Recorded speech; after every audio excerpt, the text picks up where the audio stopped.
Hi guys, and welcome to iNVision Prototypes. Well, as you can see, we've got this Mustang up on the frame table, giving you guys a whole new perspective of what we're about to do with this car in preparation for the M40C build. Being a unibody, we have to support the body from flexing when we start cutting. So the fabrication elves have been busy. We created some substructures and some bracing underneath to support this body, so that when we cut the roof off, the whole car doesn't buckle in. And the other thing is, we need to extend the donor's wheelbase by about 10 inches so that the proportions match for the M40C project. My dad's here today, and he's going to give you guys a rundown as to what we did to support this unibody so that we can start moving things around. We established points of support for when the car is going to be slid back. The weight will transfer onto the cross members here. These cross members, as you can see, there's 3 of them here and 1 at the front. These 3 carry the slide rails. It's an inverted angle and it's tacked to the cross members so it doesn't shift. Both sides are perfectly parallel with the frame so that when the upper angle that's sitting over the top of the bottom one is slid along, there's no resistance, it'll stay on track.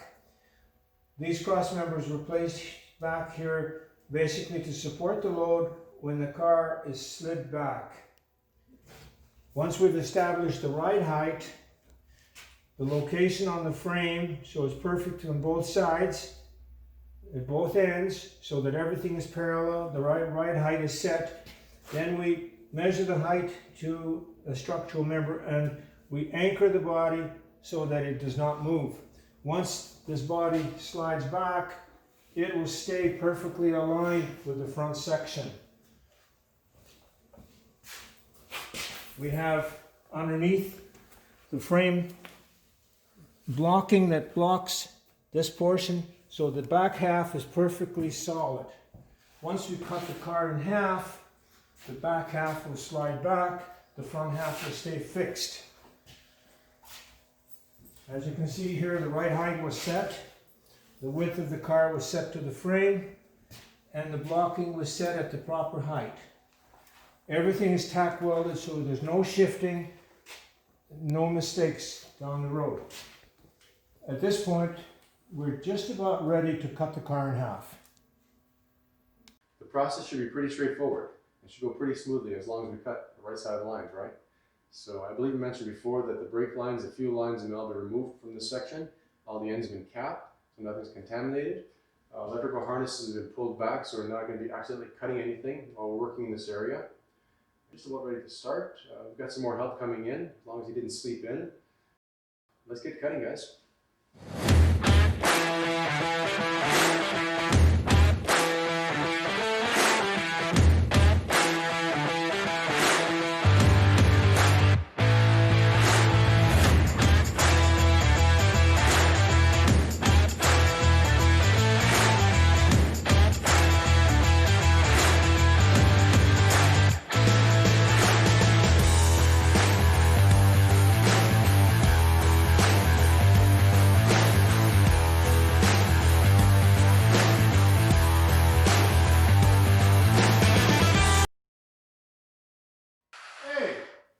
Look who finally shows up.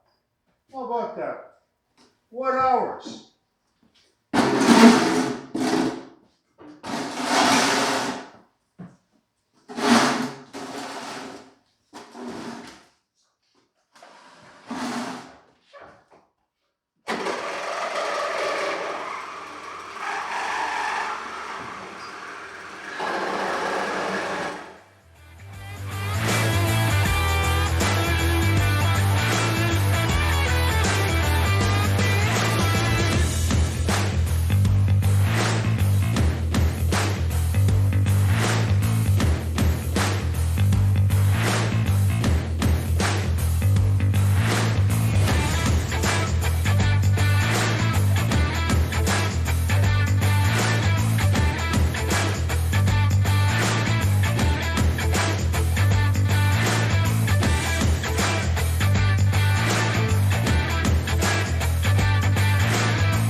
Well, there you have it, guys.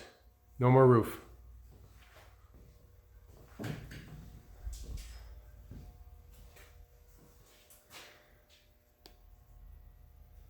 So we'll be removing a lot more material, but not before we move this rear section back. Those are the areas we're going to have to be cutting at there. To the right of the line. Yeah, that's right. Through there, and then on the outside, and then there's an inner rocker that has to be cut as well. So.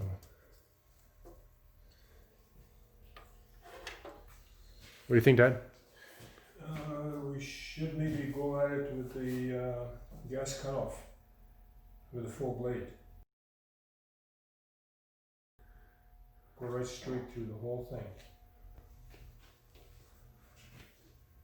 I just can't come any further in than that seat mount. That can't be disturbed.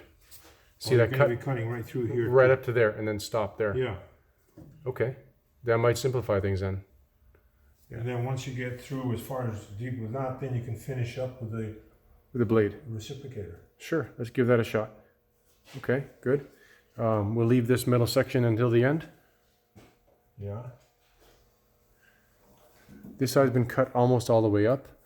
Is there anything underneath? Nope, nothing. Nothing. Okay, it's so all been pulled out. It's all cleared.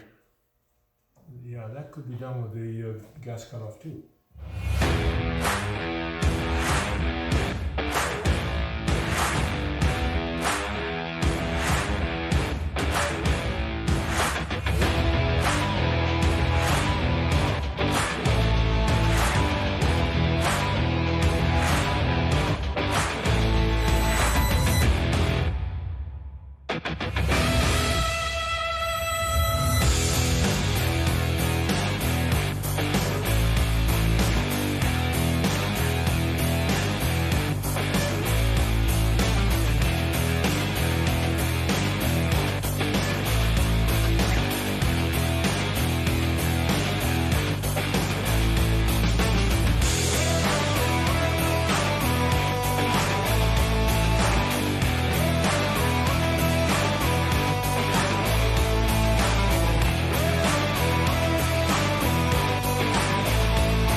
Okay, it's a moment of truth, guys.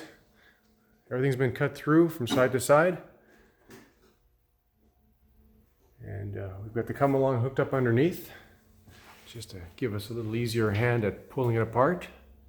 So we just attach it down to here. And a chain going up to, let's see if we can get up underneath here. Going up to the cross member of our cradle. So, okay, Dad, let's see what it says. Let's see if she comes. Oh, there she goes. Good, okay. Success. So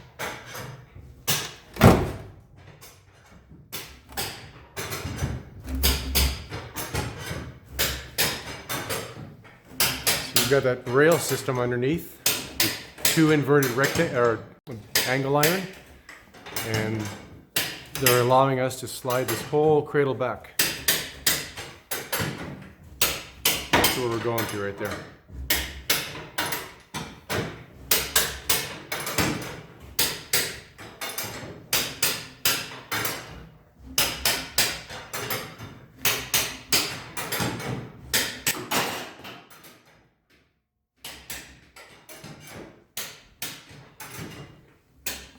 Just the lines underneath release themselves from the clamps, so that's all good.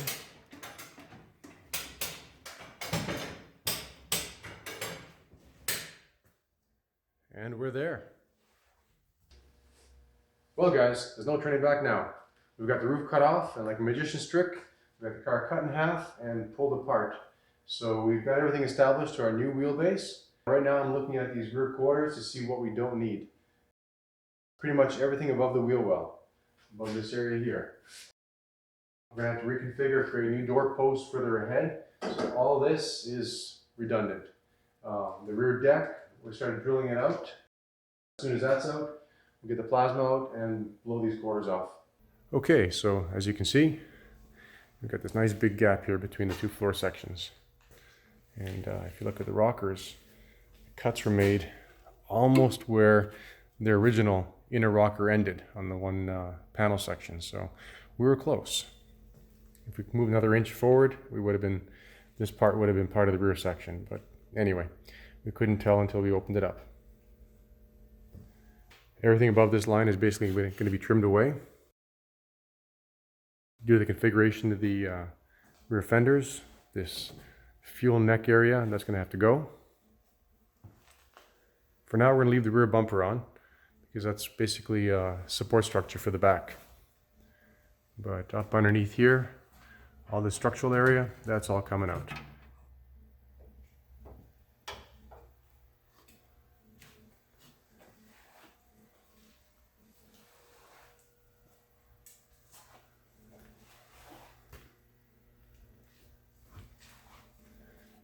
Seeing this car cut apart like this might shock or intimidate some of you guys. And, you know, there's nothing wrong with that. I used to be that way myself a long time ago. You know, kind of nervous to cut into a project. But after a few vehicles, you get over that feeling. And you might be wondering why we do it. Well, we have an end goal in mind. And we just work away until we achieve that goal. And that's where we're going right there. So basically cut away what we don't need and reconstruct everything to match up to what we will need afterwards. And things will start taking shape at that point. So I'm gonna get up inside the car now and start drilling out the spot welds for that rear package tray there.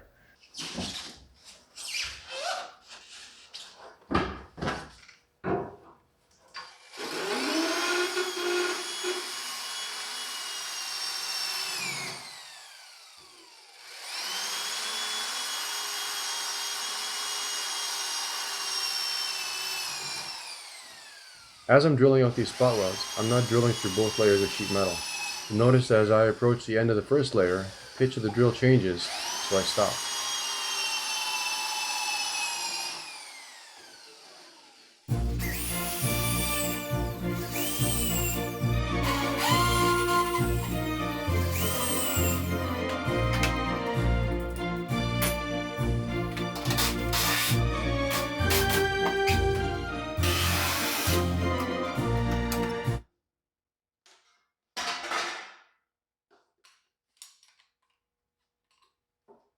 Well, I definitely have a little more headroom right now. It would have been easier if I cut the roof off, then pulled the glass out. But anyway, I'm going to use a Sawzall instead of the plasma to cut these quarters off. It's just as quick, a little bit neater. So here we go.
Timber.